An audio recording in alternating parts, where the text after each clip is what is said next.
आदरणीय तटकरे साहेबांना मला आणि अनिकेतबाईंना नेहमीच मिळालं आणि खऱ्या अर्थानं या मतदारसंघाचा एक इतिहास आहे की जो आमदार इथनं निवडून जातो त्याला उच्च पदावर नेहमी संधी मिळत असतो। बॅरिस्टर अंतुले साहेब यांनी राज्याचे मुख्यमंत्री म्हणून त्या ठिकाणी ते विराजमान झाले। या संबंध भागाचा विकास त्यांच्या माध्यमातून झाला। राऊत साहेब सुद्धा त्या ठिकाणी राज्याच्या मंत्रिमंडळामध्ये काम करत होते।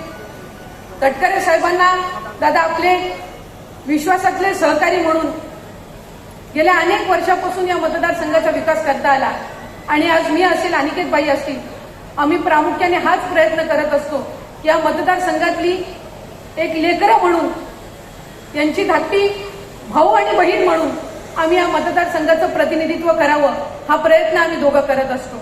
पण खऱ्या अर्थानं हा प्रयत्न करत असताना जी ताकद आम्हाला मिळते ती दादा तुमच्या माध्यमातून मिळते आणि मी या मतदारसंघाच्या वतीने आपल्या मनापासूनची ऋण व्यक्त करते की या मतदारसंघाला आपण महिला व बाल विकास विभागाचे एक प्रतिनिधित्व करण्याची संधी दिली।